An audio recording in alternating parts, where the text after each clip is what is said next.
Hello students, physics in easy way में आपका स्वागत है। आज हम डिराइव करेंगे हैमिल्टन्स प्रिंसिपल से लैग्रेंज इक्वेशन।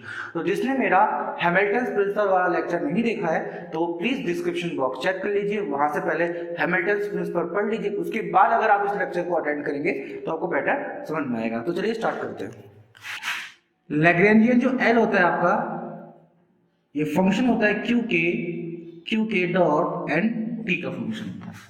तो Lagrangian q k generalize coordinate, q के dot generalize velocity and time का फंक्शन होता है। हम कंसीडर कर लेते हैं लेट लैग्रेंज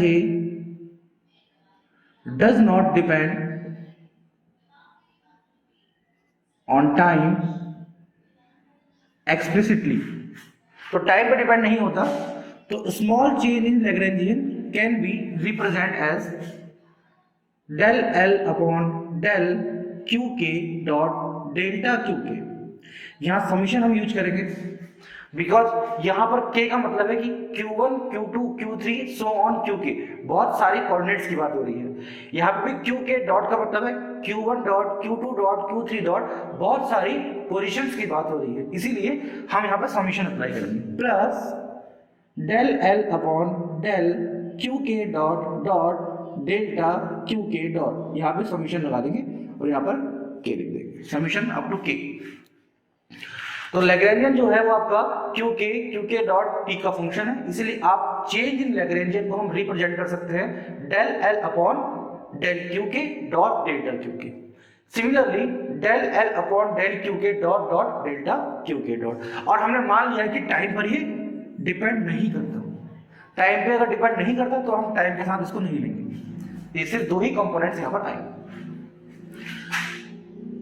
हैमिल्टन्स प्रिंसिपल,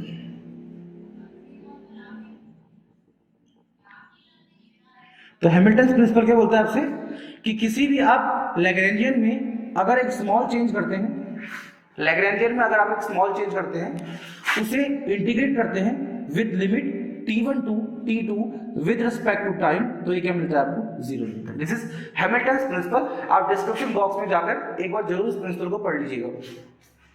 तो हैमिल्टन्स प्रिंसिपल के अकॉर्डिंग लैग्रेंजियन में जो स्मॉल चेंज है उसको अगर टाइम के रिस्पेक्ट में आप इंटीग्रेट करते हैं और लिमिट को रखते हैं t1 से t2, तो ये आपको जीरो वैल्यू देता है। और आपने जो लैग्रेंजियन में चेंज निकाला हुआ है वो ये है, इसको आप क्या करो dl के बदले डेल्टा एल के बदले पुट कर दो, तो आपका ये आएगा फ्रॉम t1 से t2 summation k del L upon del Q के dot delta q k plus summation k del L upon del Q के डॉट डॉट डेल्टा क्यू के डॉट। फिर क्या आपका dt है then is equal to zero हो गया। Okay, that means आपने जो dl की वैल्यू निकाली थी यहां पे आपने पुट कर दिया dl की जगह पर, दैट dt ऐसा ही है और इक्वल्स टू जीरो कर दिया आपने। अब आपको करना क्या है, इस इंटीग्रेशन को अलग अलग कर लेना, इस टर्म की इंटीग्रेशन को अलग करना है, देन इस टर्म की इंटीग्रेशन को अलग करना है। तो कितना मिलेगा बताओ आपको? यहां से इंटीग्रेशन गोज फ्रॉम t1 से t2 summation k del L upon del Q के dot delta q k plus integration goes from t1 से t2 summation k del L upon del Q के डॉट डॉट डेल्टा क्यू के dot dt is equal to zero.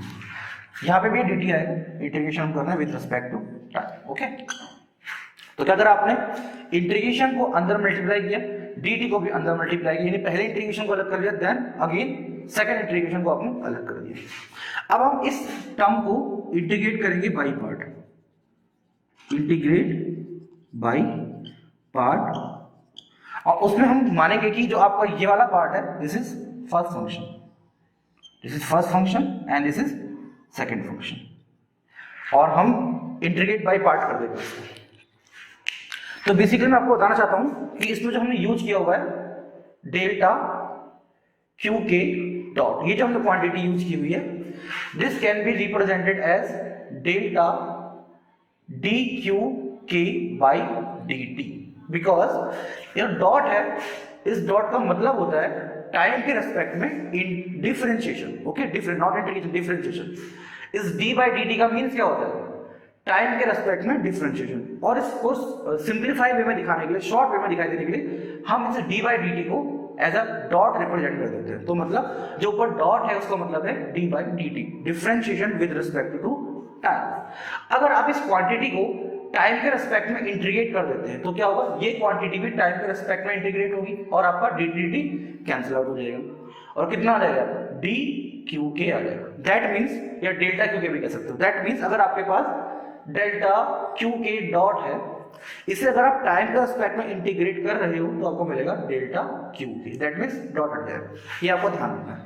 इतना ध्यान रखते हुए इसको first function, इसको सेकंड फंक्शन एज्यूम करके हमें इंटीग्रेशन करना है, तो हम इंटीग्रेशन कर रहे हैं। ओके, अब ध्यान से समझो। पहला टर्म तो मैंने ऐसे जोड़ दिया, फ्रॉम t1 से t2, ये वाला term summation k del L upon del Q के dot delta q k d t plus, अब हम इसे इंटीग्रेट करने जा रहे हैं तो इंटीग्रेशन का फॉर्मूला जानते ही हो गया। अगर first function and second function integrate हो रहे हैं तो फॉर्मूला क्या होता है, first function integration of second function minus integration differentiation of first function integration of second function का होल dt। तो ये फॉर्मूला अप्लाई करना है। ये हमारा फर्स्ट फंक्शन है, तो पहला फर्स्ट फंक्शन को हम एज इट इज रहने देंगे, तो यानी कि सिग्मा के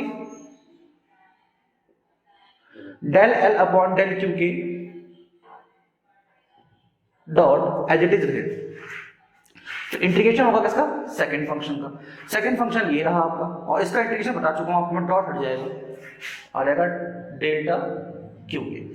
तो अपना फर्स्ट फंक्शन को एज इट इज रहने दिया, सेकंड को इंटीग्रेट कर दिया और इसमें लिमिट अप्लाई कर देंगे फ्रॉम t1 से t2, देन आएगा माइनस का साइन, देन अगेन इंटीग्रेशन है फ्रॉम t1 से t2, और इस इंटीग्रेशन के अंदर आपको दो क्वांटिटी लिखनी है। पहला तो आपको लिखना है फर्स्ट फंक्शन का differentiation with respect to time. तो फर्स्ट फंक्शन आपको कितना है, summation k del L upon del Q के डॉट है। तो इस फर्स्ट फंक्शन को आपको डिफरेंशिएट करना है विद रिस्पेक्ट टू टाइम, तो डी बाई डी टी आ जाएगा। ओके, तो फर्स्ट फंक्शन को आपने डी बाई डी टी कर दिया, देन सेकंड को इंटीग्रेट करके, सेकंड फिर से वही है आपका, इंटीग्रेशन करोगे तो डॉट हट जाएगा डेल्टा क्यू के, फिर बाहर से क्या है होल डी टी है। तो आपने इंटीग्रेशन बाय पार्ट कर दिया, उसके लिए आपने फर्स्ट फंक्शन को एज इट इज रहने दिया, देन सेकंड को इंटीग्रेट करके डॉट हटा दिया, देन लिमिट अप्लाई कर दी माइनस, अब जो फर्स्ट फंक्शन है, ये वाला फर्स्ट फंक्शन था, उसको बाहर से डी बाई डी टी यानी with respect to time differentiate कर दिया, देन आपने जो सेकंड फंक्शन था उसे with respect to time integrate कर दिया, देन होल डी टी लगा दिया।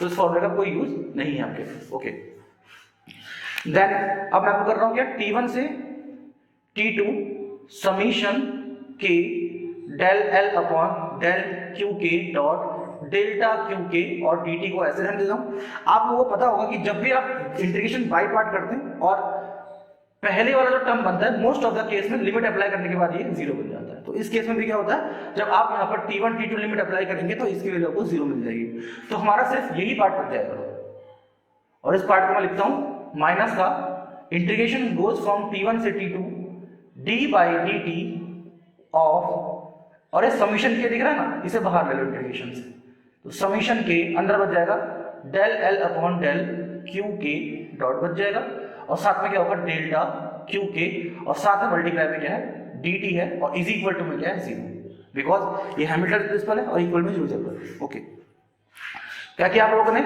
इसमें जब आप लिमिट अप्लाई करेंगे तो ये आपको जीरो मिलेगा, तो सिर्फ मैंने ये टर्म उतार दिया और ये लास्ट वाला टर्म मैंने उतार दिया। अब बारी है कुछ टर्म कॉमन लेने की, जैसे कि आपने पहला इंटीग्रेशन कॉमन ले लेंगे, देन समीशन कॉमन ले लेंगे, और आउटसाइड ले लेंगे dt common equals to zero. तो जब आपने समीशन कॉमन ले लिया, इंटीग्रेशन कॉमन ले लिया, dt कॉमन ले लिया, एक और क्वांटिटी कॉमन ले लेंगे डेल्टा क्यू के, दोनों में डेल्टा क्यू के है ना इसलिए, तो डेल्टा क्यू के और dt भी हम कॉमन ले लेंगे। अब देखो यहाँ क्या बचेगा, इंटीग्रेशन कॉमन आ गया, समीशन कॉमन आ गया, ये कॉमन आ गया, ये भी कॉमन आ गया, बचा del L upon del Q k बचे। ओके, माइनस इसमें से इंटीग्रेशन कॉमन आ गया, समीशन कॉमन आ गया, क्यू के कॉमन आ गया, dt कॉमन आ गया, क्या बचा ये बचा d by D T of del L upon del Q के डॉट। तो ये क्वांटिटी आपको कॉमन लेने के बाद बचेगी।